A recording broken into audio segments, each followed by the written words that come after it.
Bueno, bienvenidos a esta cuarta clase. Y como ya había comentado en la primera, esta materia se iba a tratar sobre decisiones de inversión, de financiamiento, de dividendos y de información. Vamos a comenzar ahora ya de lleno con el tema de decisiones de inversión. Entonces, para toda decisión de inversión, lo primero que se necesita es, respecto de esa inversión, un planteo de un flujo de fondos sobre el que se aplicarán eh, parámetros como el valor actual neto, como la tasa interna de retorno, que ya veremos en la próxima clase. Y que ustedes de esas herramientas deberían conocerlas desde matemática financiera. Pero ahora lo que nos incumbe en esta clase es bueno, ¿cómo plantear un flujo de fondos? ¿Qué es esto del flujo de fondos? ¿Qué es lo de la inversión inicial y los flujos sucesivos? En primer lugar, lo que hay que tener en cuenta es que todo esto es sobre lo que se llama base caja. Yo ya les había comentado en clases anteriores la diferencia entre los criterios de lo devengado y lo de lo percibido. Acá nos vamos a manejar absolutamente con el criterio de lo percibido. Es totalmente base caja. Lo cobrado, lo pagado. Y lo neto que queda respecto de esta situación. Ahí vamos a ver, ahora yo les voy a mostrar en la próxima, lo que se llamaría un modelo general de flujo de fondos y luego que lo vean pasaría a hacer una breve explicación. Bueno, como habrán observado en esa fórmula que aparece ahí, fíjense que ahí está luego explicado cada uno de sus componentes. Pero una cuestión interesante es que fíjense que dice incremento de las ventas, incremento de los costos, incremento de depreciación. Es decir, hay una primera cuestión que es un concepto de incrementalidad. Esto es lo que se llama en esta evaluación de proyectos el criterio del con y del sin. Es decir, que cuando se evalúa la conveniencia o no de llevar a cabo una inversión, un proyecto de inversión, hay que tener en cuenta qué es lo que ocurre teniendo el proyecto y sin tener el proyecto. Es decir, es la diferencia entre dos situaciones. Bueno, obviamente si es una situación en donde una inversión se arranca de cero, nada había antes, obviamente que no, la incrementalidad es todo lo que se va a invertir. Pero en el caso de que, por ejemplo, una evaluación de proyecto de inversión sea no poner toda una inversión, todo un nuevo proyecto en marcha, sino, por ejemplo, lo que habría que evaluar sería cambiar una máquina. Que eso puede generar mayor producción, mayor eficiencia, obviamente, que va a tener supuestamente algunas ventajas que habrá que evaluar si realmente son tales. Entonces, por ejemplo, el tema de ventas, incremento de las ventas del periodo J derivado de la nueva inversión. ¿Esto qué quiere decir? Es decir, ¿cuánto se espera vender luego de llevar a cabo el proyecto y cuánto se está vendiendo sin llevar a cabo el proyecto? ¿Sí? Es decir, si yo actualmente estoy vendiendo 10.000 unidades por mes y con este proyecto me llevaría a producir y vender 12.000 unidades, el concepto de incremental es la diferencia que voy a tener, digamos, estas 2.000 unidades. ¿Sí? Este es el concepto que tenemos que manejar de incrementalidad para ver si el proyecto conviene llevarlo a cabo o no. Entonces, esta ecuación, ahí vamos a ver que el flujo de fondos en un determinado momento, porque vamos a tener que tener el flujo de fondos para cada... Primero habrá que definir cuáles son los periodos son meses, años, etc. Bueno, una vez definido el periodo, por eso que se pone para un periodo cualquiera y para todos, porque hay que determinar el flujo de fondos para todos los periodos que abarque el proyecto de inversión. Entonces, para cada uno de esos periodos habrá que determinar cuál es el incremento de las ventas para ese periodo, cuál es el incremento de los costos, y obviamente, digamos, el incremento de ventas va a ser un ingreso menos el incremento de costos, que va a ser un egreso, en donde no se van a considerar, como se dice ahí, depreciaciones ni intereses de financiación. ¿Por qué las depreciaciones no? Las depreciaciones no, porque no es un concepto percibido, es un concepto de lo devengado, esto ya lo habíamos comentado, ¿sí? Es una cuestión solamente a los efectos de reconocer contablemente que el valor de ese activo periodo a periodo se tiene, digamos, va perdiendo ese valor por obsolescencia, por desgaste, por el uso, etcétera. Pero digamos no hay un gasto efectivo de dinero. Lo que se hizo de gasto efectivo de dinero fue cuando se compró ese bien. Después se va reconociendo su disminución de valor periodo a periodo. Ni tampoco los intereses de financiación, porque acá estamos hablando desde el punto de vista desde la inversión, no está contemplada la parte de financiación, que esto sí, hay otro modelo que después lo vamos a tener en cuenta, pero por ahora se acuerdan que decíamos que teníamos toda la inversión, por un lado, que es el activo, y por el otro lado, la financiación, que es el pasivo patrimonio neto. Bueno, por acá lo que se está considerando es todo lo que tiene que ver con la inversión, no con la financiación. Los intereses tendrían que ver con financiación. Luego las depreciaciones se restan. Y habíamos dicho, bueno, las depreciaciones no, porque es un concepto percibido, y acá aparecen. ¿Por qué aparecen? Por lo que sigue en esa fórmula. Fíjense que dice por 1 menos T.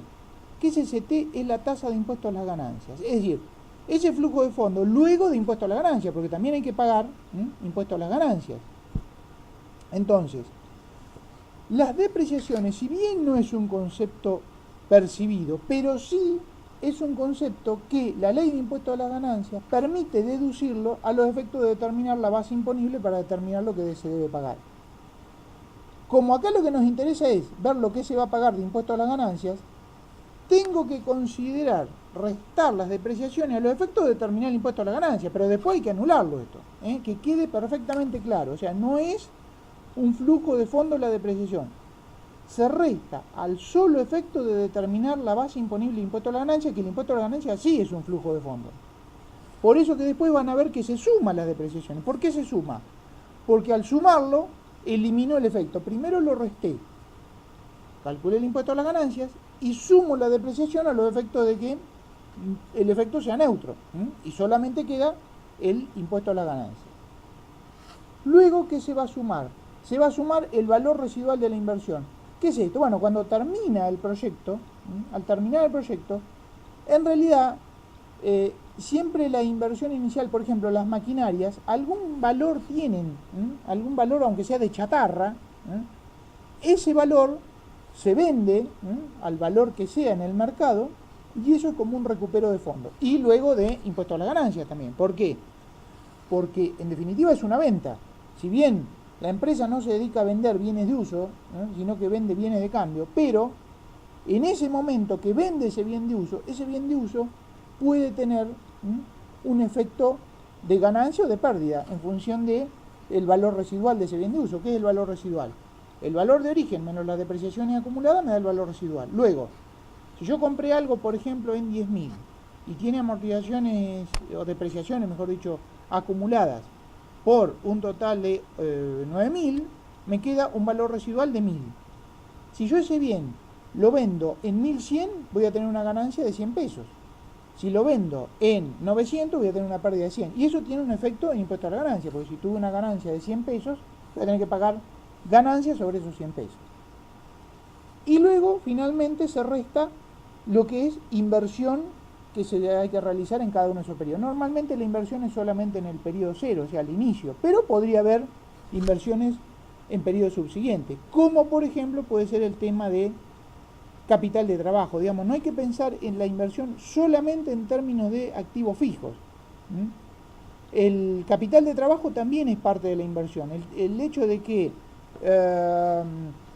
se invierta en una máquina que va a requerir probablemente más materia prima, más insumo, va a generar más productos terminados, va a generar, si al generar más venta probablemente genere más cuentas por cobrar, también por otro lado va a generar probablemente más cuentas a pagar y va a generar más flujo de fondos. Entonces todo eso es un capital de trabajo, pero es parte del capital y es inversión que tiene que hacer la empresa para llevar a cabo ese proyecto. Bien, estoy repasando acá qué más teníamos para comentar. El tema de las erogaciones para la inversión inicial. ¿Qué se contempla como inversión inicial? La inversión inicial no es solamente si yo compro una máquina, entonces compro la máquina, pero yo en este caso vivo en Tandil y supongamos que compro la máquina en Capital Federal. tengo que traer esa máquina hasta Tandil. Esa máquina me costó 100.000 pesos. Pero me cobran de flete para traerla hasta Tandil 5.000 pesos. ¿Qué pasa con ese flete? Obviamente que lo tendré que pagar, pero quiero decir, ¿es parte de la inversión o es un gasto más? El tema es así, y esto es un concepto contable, que se pueden activar todos aquellos gastos hasta que el bien esté en poder y a disposición de la empresa y en condiciones de ser usado, ¿sí? Es decir, esa máquina en Buenos Aires no está en mi poder ni está en condiciones de ser usado, porque no está todavía en mi empresa que está en Tandil. Entonces ese flete se va a activar, es parte de la inversión. Así como digo, ese flete, si tengo que pagar un seguro por el traslado, a su vez cuando traiga la máquina por ahí quizá tenga que pagar algún técnico para que la instale y la ponga a punto para que funcione. Eso también es parte de la inversión inicial y se activa, ¿sí? Y luego habrá que depreciar sobre ese total. Entonces todo eso que por supuesto que son, desde el punto de vista de lo percibido, son de todas maneras gastos. La cuestión ¿es inversión o no es inversión? Es inversión, es parte de la inversión. Bueno, respecto del tema de inversión, también les había comentado hace un momento el tema de capital de trabajo, y lo que tienen que tener en cuenta es que el capital de trabajo también se revierte al final del proyecto. Digamos, si bien es una inversión, cuando hay que aumentar, digamos, en lo que hace a componente de materia prima, de cuentas por cobrar, de fondos, etcétera, cuando se termina el proyecto, todo eso se revierte, porque esa mayor inversión en materia prima, y luego eso quedará en bienes terminados, si es una industria, o viene de cambio, si es un comercio, al final, si no se han vendido, bueno, se terminan vendiendo de alguna manera, o aunque sea en un remate, pero eso se termina vendiendo.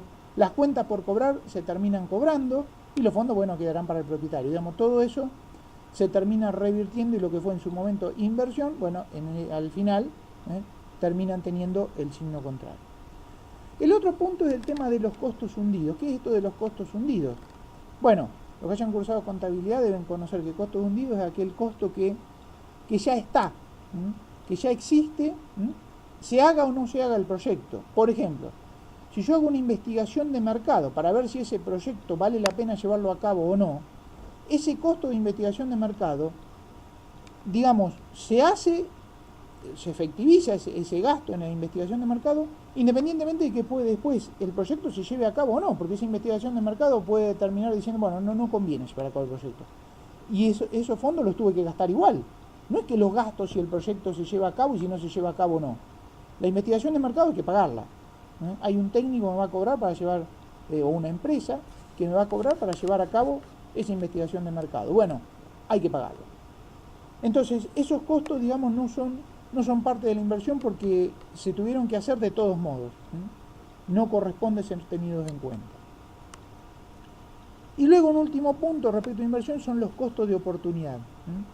Costos de oportunidad son aquellos costos que no son efectivamente realizados, o sea que no corresponden al percibido. Ejemplo, si yo quiero poner una empresa y tengo un terreno que es de mi propiedad y lo aporto para esa empresa, en realidad, digamos, no hay gasto porque ya estaba. Sin embargo, corresponde tenerlo en cuenta como un egreso, porque si no, digamos, estaría subsidiando el proyecto. Hago las veces como si yo me separara en dos personas y por un lado lo vendo y lo compro yo como propietario, entonces tengo que pagar, hay una inversión, hay un gasto, y lo va a cobrar otra persona, que es Daniel Lauría en este caso, que no es el propietario de la inversión, con lo cual eso se tiene que tener en cuenta como una inversión del proyecto. Esto es lo que corresponde a los efectos de que ese proyecto no sea subsidiado, porque si yo no lo contemplo como parte de inversión, en realidad me aparecería menos inversión porque no se efectivizó, y entonces indirectamente me va a dar una tasa de ganancia, o de rentabilidad mucho mayor de la que realmente sería si no lo hubiese tenido y lo tuviese tenido que ir a comprar. Bueno, flujo de fondos. ¿Cómo es el tema de los flujos de fondos? Bueno, el primer punto es ¿qué tipo de flujo de fondos? Son los flujos de fondos, están los operativos y los residuales. ¿Cuáles son los operativos? Los operativos son los que generados por el activo, es por la inversión. ¿Se acuerdan que habíamos visto tanto en índices en la clase 2? Lo operativo, lo económico, lo que tiene que ver con el activo. Bueno, acá estamos, si el concepto es el mismo. Lo operativo tiene que ver con la inversión, con el activo. Y los residuales son los flujos de fondos operativos menos los flujos de fondos del pasivo, que hasta ahora no los hemos tenido en cuenta, ¿sí? Porque estamos hablando desde el punto de vista del modelo general de flujo de fondos de la inversión en general. Y luego tenemos los flujos de fondos netos, que son todos los ingresos menos todos los egresos. Esos son los conceptos a manejar dentro de lo que es flujo de fondos. Bueno, cuestiones que tienen que ver con impuestos a las ganancias. Por ejemplo, el valor de recupero y el impuesto a las ganancias. Yo les había comentado ahí en el modelo general de flujo de fondos el tema del valor residual o el valor de recupero, o sea, lo que se va a recuperar al final de la inversión, de esa inversión que se hizo al inicio. Fíjense que el impuesto a las ganancias, les había comentado también que tiene impacto la depreciación sobre el impuesto a las ganancias, obviamente.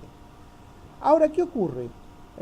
Si ustedes recuerdan los conceptos de contabilidad, para depreciar hay varios métodos. El más común es el de línea recta. Se divide el valor del bien sobre los años de vida útil y siempre se deprecia lo mismo. Pero no es el único, ¿sí? Tenemos más. Tenemos la depreciación en función de las unidades producidas. Si un bien, una máquina viene lista para producir 1.000.000 de unidades, se puede dividir el valor de ese bien por 1.000.000 de unidades y multiplicarlo por las unidades que se vaya produciendo periodo a periodo, por ejemplo. Otro es el método de depreciación por suma de dígitos en forma ascendente o descendente. Los dígitos son, la suma de dígitos son los años de vida útil de ese bien. Y después está el de doble decreciente sobre una base doble decreciente del valor del bien. En realidad, acá, ¿qué es lo que conviene? O sea, desde el punto de vista contable, lo que uno hace es lo más práctico que la línea recta. Ahora, lo que acá tenemos que tener en cuenta es el punto de vista financiero. Desde un punto de vista financiero, hay una cuestión que es el impacto que tiene el impuesto a las ganancias, porque para esto es el tema de depreciación, y el único impacto que tiene la depreciación es el impuesto a las ganancias. Con lo cual, lo que nos conviene es depreciar, fiscalmente estoy hablando, desde el punto de vista fiscal, todo lo más posible al principio, porque al descontar más de depreciación es menos de impuesto a las ganancias que se paga en esos periodos. Ojo, el impuesto a las ganancias que se va a pagar al final es exactamente el mismo. Lo que ocurre es que estoy pagando menos al principio y más al final, ¿sí? Esto es lo que es importante. ¿Y esto por qué es importante? Por una cuestión del valor tiempo del dinero. No es lo mismo tener, si yo tengo dos egresos, voy a tener egresos en 2 años por 200. No es lo mismo tener un egreso de 100 este año y 100 el otro año, que tener un egreso de 10 ahora y de 190 el año que viene. ¿Por qué? Por lo que habíamos dicho, que esos valores solamente son sumables en la medida en que sean capitalizados o actualizados, digamos, ajustados por la tasa de interés. Entonces, ajustar 10, si yo 10 los actualizo con una determinada tasa de interés y 190 los actualizo por esa tasa de interés y a los 2 de 100 lo actualizo, vamos a ver que es absolutamente distinto. Entonces, esto es lo que, bueno, en la clase también está explicado, y cómo lo que nos conviene es lograr, en la medida de que fiscalmente eso sea factible, porque hay que ver si la ley de impuestos de las ganancias, qué métodos de depreciación nos permiten, para casos especiales permite algunos, otros no, pero siempre lo que nos conviene fiscalmente es lo que se llama la depreciación acelerada de los bienes. Y luego el otro tema está el tema de quebrantos de impuestos a las ganancias. Una de las cosas que hay que tener en cuenta es que el impuesto es a las ganancias. Hay gente que se maneja con Excel, entonces determina el flujo de fondos y automáticamente le aplica la tasa de impuesto a las ganancias al flujo de fondos, sea el que fuere. Si el flujo de fondos es negativo y le aplico la tasa de impuesto a las ganancias, Excel lo va a hacer, porque obviamente si a mí me da menos 100.000 y le aplico el 40%, ¿sí?, me va a dar 40.000 positivos. Es decir que la AFIP me devolvería a mí 40.000 pesos y la AFIP no devuelve 40.000. Sí nos permite tomarlo a crédito contra otros impuestos o tomarlo a crédito contra ese mismo impuesto en hasta 5 años. Pero en ningún caso la AFIP reembolsa dinero. Entonces, ojo con eso. Si el flujo de fondo es negativo, el impuesto a la ganancia es 0. Si el flujo de fondo es positivo, bueno, entonces sí voy a tener un impuesto a las ganancias que va a ser negativo, porque es un flujo de fondo, porque es algo que hay que pagar. ¿Está claro?